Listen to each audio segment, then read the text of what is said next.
Three Creeks project is a project that's going to take Marsh Creek, which had been engineered in the 1950s to be very efficient at conducting water from one place to another. And in the process of doing that has taken all of the wildlife habitat out of it. And we are going to go back in and we are going to turn it into a two-stage channel, which allows for shade and trees. It improves water quality. It also improves habitat for wildlife. And it's going to be a great laboratory for the folks that live and play next to the Marsh Creek Trail. I'm Diane Burgess. I serve on the Board of Supervisors for Contra Costa County. The really cool thing is that we're going to also give people an experience to interact with nature and understand how our actions impact our environment.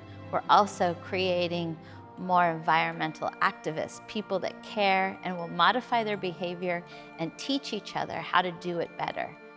I'm Brian Balbus, the District Engineer for the Contra Costa County Flood Control and Water Conservation District. The Three Creeks project is an excellent example of the combination of conveying stormwater, improving habitat, reaching the environmental goals and milestones that we've set for ourselves, and offering recreational opportunities to the community and the residents in the area. It is the new design standard that we're using, and what has been designed into this project is the ability to properly maintain not only the flood control facility to make sure that we maintain the capacity during storm events, but also the recreational and the native habitat aspect of it. It's been designed in such a way to convey the stormwater, but in addition to that, maintain a healthy and a living habitat environment for the wildlife and for the public to use as a recreational aspect. I'm Amy Merrill. I work for American Rivers as the interim director of the California program.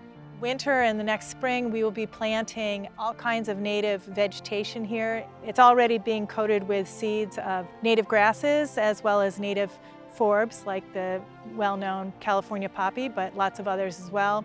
So it'll be great habitat for pollinators. We're also going to be planting a bunch of riparian trees and shrubs. American Rivers is really excited about this project because it's a great example of building partnerships to get a big project done. It's been big and complicated, and we've had the great partnership of the Contra Costa County Flood Control District, the City of Brentwood, the East Bay Regional Parks, the Friends of Marsh Creek, and the Palmilla Development Corporation that has all been engaged and supportive in making this project possible. My name is Bob Taylor, Mayor of the City of Brentwood. All the organizations that became involved in this project, it became a huge jigsaw puzzle, and there were large pieces. So we had to do the environmental, we had to get the funding, we had to get the state on board, we had to get the county on board. We could not have accomplished it just with the city. It had to be a well-organized group, and it fell right into place. From the ability to expand our flood control capacity to improving water quality and also improving wildlife habitat, this project has multiple benefits, and I thank everybody for helping with it.